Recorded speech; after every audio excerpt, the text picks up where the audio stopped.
वतीने लक्ष्मण हाके यांच्या विरोधात आज बारामतीतील भिगवण चौक येथे आंदोलन करण्यात येत आहे। राष्ट्रवादी काँग्रेसच्या वतीने लक्ष्मण हाके यांच्या फोटोला अगदी जोडमारो आंदोलन करण्यात आलेले आहे। आपल्यासोबत काही राष्ट्रवादीचे कार्यकर्ते आहेत, आपण त्यांच्याशी बात। आज लक्ष्मण हाके यांच्या विरोधात आंदोलन करण्यात येत आहे, काय सातत्याने पाहिलं तरी या बारामती शहराचा वादळाच्या गतीने विकास करणारे आमचे दैवत आदरणीय अजितदादा पवार यांच्यावरती सातत्याने प्रसिद्धीसाठी असे बेतल असे वक्तव्य करणारे लक्ष्मण हाकेंचा आज या ठिकाणी जोडमारो आंदोलन त्यांच्या फोटोला करण्यात आलं। तसं पाहिलं तर लक्ष्मण हाके हा हरामखोर प्रसिद्धीसाठी हापपलेला मनुष्य आहे। जो मनुष्य सकाळी 6:30 वाजल्यापासून रात्री 12 वाजेपर्यंत या महाराष्ट्रातील सर्वसामान्य जनतेची कामं करतात दादा सकाळी 6। आज त्यांच्या वरती टीका केल्यानंतर त्याला प्रसिद्धी मिळणार आहे या भावनेतनं हा माथे फिरू सातत्याने खालच्या पातळीवर जाऊन टीका करतो।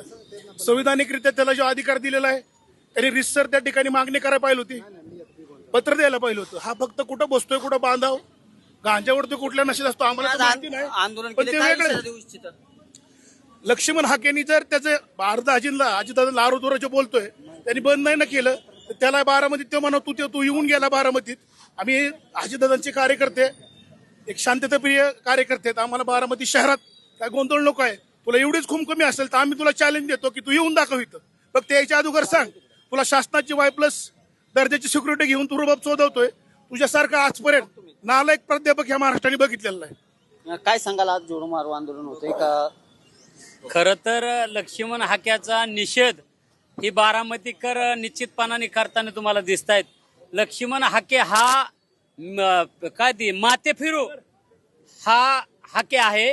तो माते फिरू हाके खरं तर वायबल झालाय। त्याला कुठंतरी पदाची अपेक्षा आहे, त्याला समाजाच्या नावाखाली कुठंतरी त्याला पद मागायचंय। त्या पदाच्या पोटी तो हा हाके आदरणीय आमचे नेते दादांच्यावर खालच्या थराला जाऊन टीका करतो। अशा ह्या लक्ष्मण हाक्याला खरं तर आम्ही कदापि सोडणार नाही। एक आम्ही आदरणीय दादांच्या विचाराचे कार्यकर्ते आहोत। काय भूमिका आज जर बारामतीमध्ये जर तो तसा जर परत दादाच्या विषय जर काय बोलला तर निश्चितपणाने त्याला रस्त्यावर धरून आम्ही हाणू, ते आम्हाला काय जड नाही। शेवटी आम्ही एक दादांचे कार्यकर्ते आहोत म्हणून आम्ही संयम बाळगतो। याचा अर्थ असा नाही की तुम्ही दादांवर टीका करावी। उद्या जर तशा पद्धतीची टीका जर त्या लक्ष्मण हाक्याने केली ना त्याला ध्यादोपारा आम्ही रस्त्यावर मारल्याशिवाय राहणार नाही। कार्यकर्ते अतिशय आक्रमक झालेले पाऊस मिळत आहेत। लक्ष्मण हाके बारामतीत आले आणि मी बारामती येऊन दाखवला असं देखील बोलले। आज तुम्ही जोडमारो आंदोलन करतात। लक्ष्मण हाके हे आता नवीन उदयाला आलेले आहेत। आदरणीय अजितदादा हे महाराष्ट्रामध्ये गेले 35 वर्ष काम करतात। आज ओबीसी बांधवांसाठी असेल, ओबीसी महामंडळासाठी असेल, निधी द्यायचं काम असेल, त्यांचा विकास करण्याचं काम हे खऱ्या अर्थाने महाराष्ट्रामध्ये आदरणीय अजितदादांनी केलेलं आहे। आणि अजितदादा जे निर्णय घेतात तो संपूर्ण मंत्रिमंडळ मिळून निर्णय घेत असतं। हे जे असं काही येऊन बेताल वक्तव्य करायची त्यांनी मुद्देसूद मंत्रिमंडळ निर्णय घ्यायचं म्हणजे एकट्या दादावर टीका होते असं म्हणायचं का? दादांवर टीका होत नाही। त्यांनी टार्गेट अजितदादा इथं यायचं, अजितदादांवर टीका केली की मग कुठेतरी पद मिळेल, कुठेतरी प्रसिद्धी मिळेल। हे फक्त प्रसिद्धीसाठी चाललेलं लक्ष्मण हाकेंचं हे सगळं कांड आहे। आणि प्रसिद्धी मिळवण्यासाठी बारामतीत येऊन दादांवर टीका केली की प्रसिद्धी मिळते, त्यासाठी हे सगळं यांनी केलेलं राज्यात करताना दिसतंय। राज्यात केलं काय, पण बारामतीत परवा आले होते ना, राज्यात तर करतच आहेत ना ते टीका। पण आदरणीय अजितदादांवर टीका केली जो खरा कामाचा माणूस आहे, ज्यांनी खरं सकाळी 6 वाजल्यापासून रात्री 12 वाजेपर्यंत तमाम महाराष्ट्रातल्या जनतेसाठी काम करतात।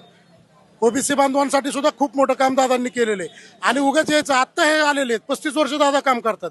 तुम्ही काल परवा येताय आणि सांगताय की हे झालं ते झालं, ओबीसीचा मी कसं ओबीसीचा नेता आहे। आणि सगळ्यात महत्वाचं लक्ष्मण हाके ओबीसीचे नेते नाहीतच। कधी झाले हो लक्ष्मण हाके? काय त्यांचं योगदान असं काय मोठं आहे त्यांचं ते त्यांनी सांगावं। मला हे लक्ष्मण